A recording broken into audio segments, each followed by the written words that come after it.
नमस्ते दोस्तों। आज की इस रहस्यमय कहानी में आपका स्वागत है। यह घटना तब की है जब मैं 7वीं कक्षा पास कर चुकी थी और गर्मी की छुट्टियां शुरू हो गई थी। इन छुट्टियों के दौरान मेरी सभी सहेलियां खेलने के लिए हमारे घर आती थी और हम आंगन में मस्ती करते थे। उस दिन जब मैं स्कूल से 7वीं का रिजल्ट लेकर घर आई तो देखा कि मेरी मानसी और उनके बेटे चिराग हमारे घर आए हुए थे। मैं चिराग को हमेशा चिराग भैया कहकर बुलाती थी। उनका भी 10वीं का रिजल्ट आ चुका था और अब वह 11वीं में जाने वाले थे। जैसे ही चिराग भैया हमारे घर आए, उन्होंने हमारे साथ खेलने में गहरी दिलचस्पी दिखाई। मेरी मानसी कुछ दिन रुककर अपने घर वापस चली गई, लेकिन चिराग भैया वहीं रुक गए। उसके अगले दिन एक अजीब घटना घटी। वह रविवार की सुबह थी। हम सबने मिलकर नाश्ता किया था कि तभी मेरी सहेलियां खेलने के लिए आ पहुंची। फिर हमने सबने मिलकर टीवी पर एक डरावनी फिल्म वीराना देखने का फैसला किया। लगभग 10 बजे फिल्म शुरू हुई और हम सभी उसमें इतने खो गए कि दुनिया से बेखबर हो गए। तभी मेरी माँ हॉल में आई और कहा, मैं बाजार जा रही हूँ, 2 घंटे में लौट आऊंगी। हमने बिना ज्यादा ध्यान दिए सिर हिला दिया और वह बाहर चली गई। करीब 3 घंटे बाद फिल्म खत्म हुई और मेरी सहेलियां शाम को फिर आने का कहकर अपने घर चली गई। मैंने दरवाजा बंद किया और चिराग भैया ने टीवी बंद कर दिया। इसके बाद हम दोनों बेडरूम में जाकर आराम करने लगे। मैंने आंखें बंद ही की थी कि अचानक चिराग भैया तेजी से उठे और बाथरूम की ओर भागे। मैं हैरान रह गई और घबराई हुई उनके पीछे दौड़ी। उन्होंने बाथरूम का दरवाजा जोर से खोला और अंदर चले गए। मेरी नजर बाथरूम की खिड़की पर पड़ी, जो खुली थी। जिज्ञासा में मैं बाथरूम की खिड़की के पास जा अंदर झांकने लगी। अंदर का नजारा देखकर मैं भी सन्न रह गई। मेरी माँ वहां कपड़े धो रही थी और उनके सामने चिराग भैया खड़े थे। माँ को सामने देखकर चिराग भैया का चेहरा डर से सना पड़ गया था, मानो उन्हें समझ ही ना आ रहा हो कि क्या हो रहा है। उनकी निगाहें माँ के चेहरे पर ठहर गई और माँ की आंखों में कुछ ऐसा था जो किसी गहरे रहस्य की ओर इशारा कर रहा था। जैसे ही उसने यह सब देखा, मानो उसे भी एक बड़ा झटका लगा हो। वह कुछ सेकंड के लिए माँ के चेहरे को घूरता रहा, जबकि माँ भी उसे देख रही थी। कुछ ही क्षणों बाद चिराग भैया धीरे धीरे होश में आने लगा और उसने जोर से छींकना शुरू कर दिया। उसकी छींक इतनी तीव्र थी कि छींटे सीधे माँ के चेहरे पर आ गिरे। जैसे ही छींटे माँ के चेहरे पर पड़े, चिराग भैया के चेहरे पर ऐसा भाव आया जैसे वह दिल के दौरे के कगार पर हो। अगले क्षण उसने इतनी जोर से छींक मारी कि माँ का पूरा चेहरा भीग गया। छींक के इस बौछार से माँ का चेहरा पूरी तरह तरबतर हो गया। लगभग 1 मिनट बाद माँ ने पास रखी बाल्टी से पानी लेकर अपने चेहरे को धोया और फिर उसकी ओर देखा। जैसे ही माँ की नजरें चिराग भैया पर पड़ी, वह डर से कांपने लगा। अचानक माँ ने अपने सामने रखी कपड़ों की बाल्टी को एक ओर सरका दिया और उठकर उसकी ओर बढ़ने लगी। इस दृश्य को देखकर चिराग भैया और भी अधिक डर गया। यदि आप उसके चेहरे को देखते तो वह रोने की कगार पर था।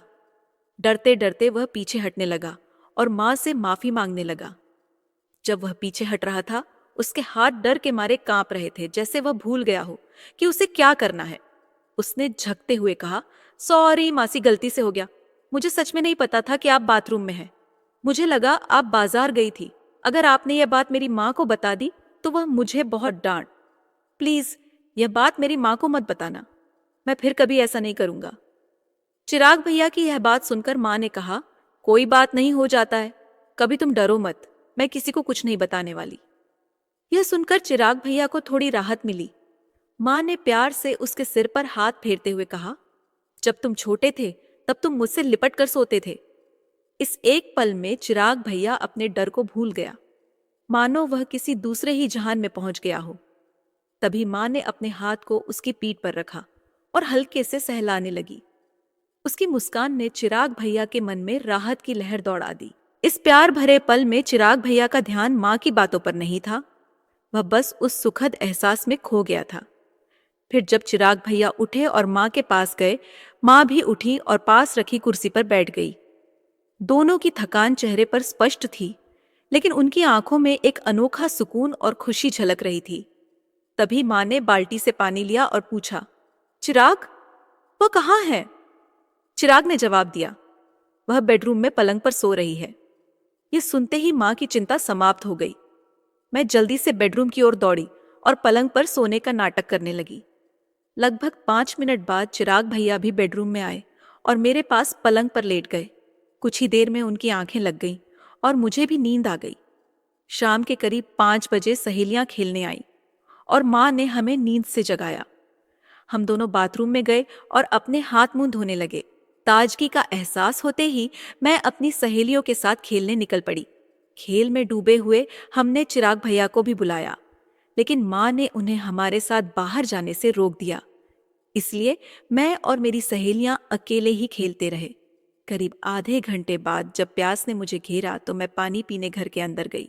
किचन में कदम रखते ही जो दृश्य मैंने देखा उसने मेरे कदम वहीं जड़ कर दिए। माँ किचन के काउंटर के पास खड़ी थी, आंखें बंद और चेहरे पर एक अजीब सा सुकून था। मैंने 5 मिनट तक चुपचाप यह सब देखा और फिर बिना कोई आवाज किए वापस बाहर चली गई।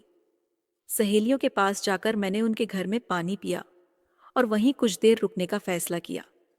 थोड़ी देर बाद जब मैंने अकेले घर लौटने का मन बनाया तो घर पहुंचते ही देखा कि दरवाजा बंद था। मैंने पीछे के रास्ते से घर में घुसने की कोशिश की, तभी किचन से कुछ अजीब सी आवाजें सुनाई दी। खिड़की थोड़ी खुली थी, जिससे मैंने अंदर झांका। वहां फर्श पर 2 लोग लेटे हुए थे। आवाजें धीरे धीरे थम गईं और केवल उनकी सांसों की आवाजें रह गईं। कुछ देर बाद माँ उठकर बैठ गई। जब रात करीब 7 बजे मैं घर लौटी तो चिराग भैया टीवी देख रहे थे और माँ किचन में खाना बना रही थी। मैं चिराग भैया के साथ बैठकर टीवी देखने लगी। रात के खाने के बाद माँ ने जानबूझकर चिराग भैया को अपने पास सोने के लिए बुला लिया। हम तीनों एक ही पलंग पर सोए, लेकिन चिराग भैया और माँ एक साथ लेटे थे। बेडरूम में घना अंधेरा था, पर उनकी गतिविधियां मुझे बहुत कुछ समझ आ रही थीं। कुछ ही पलों में मुझे नींद ने घेर लिया और मैं गहरी नींद में डूब गई। जब मैं सो गई तो उनके बीच क्या हुआ, इसका मुझे अंदाजा नहीं। धीरे धीरे माँ ने चिराग भैया को मेरे साथ खेलने के लिए भेजना ही बंद कर दिया। अब वह हमेशा उन्हें अपने पास ही रखती थी। दोपहर 1 बजे से शाम 4 बजे तक घर का दरवाजा और खिड़कियां बंद रहती, जिससे मैं उन दोनों को देख नहीं पाती थी। रात के अंधेरे में बेडरूम से उनकी आवाजें सुनाई देती, लेकिन उनकी छवि धुंधली ही रहती। समय यूं ही बीतता गया और जून का महीना समाप्त हो गया। जुलाई के पहले सप्ताह में एक दिन हम तीनों रात का खाना खा रहे थे, तभी मानसी मौसी और मौसा जी अचानक आ गए। वे तुरंत चिराग भैया को अपने साथ ले गए, क्योंकि 7 जुलाई से उनका स्कूल शुरू होने वाला था। उनके जाने से माँ उदास हो गई। जब उनकी 12वीं की परीक्षाएं आईं तो माँ और मैं मानसी मौसी के घर गए। परीक्षा के बाद हम वापस लौट आए। इन दिनों भी मैं रात में उन्हें नहीं देख पाती थी। जब चिराग भैया का परीक्षा परिणाम आया तो वह अपने घर चले गए और कॉलेज में दाखिला ले लिया। छुट्टियों में वे हमारे घर आते जाते रहते। आज चिराग भैया अपने ग्रेजुएशन के दूसरे वर्ष में हैं और मैं 12वीं की छात्रा हूँ। मैं अब एक हॉस्टल में रहती हूँ जहाँ लड़कियों के बीच रहकर पढ़ाई कर रही हूँ। मेरी माँ और मानसी मौसी के बेटे की मुलाकात आज भी होती है। यह थी मेरी कहानी, जो शायद थोड़ी लंबी हो गई। अगर आपको यह कहानी पसंद आई हो तो इसे लाइक करें और अपने दोस्तों के साथ साझा करें। आगे भी ऐसी ही दिलचस्प कहानियों के लिए हमारे चैनल को सब्सक्राइब करना न भूलें। बेल आइकन दबाएं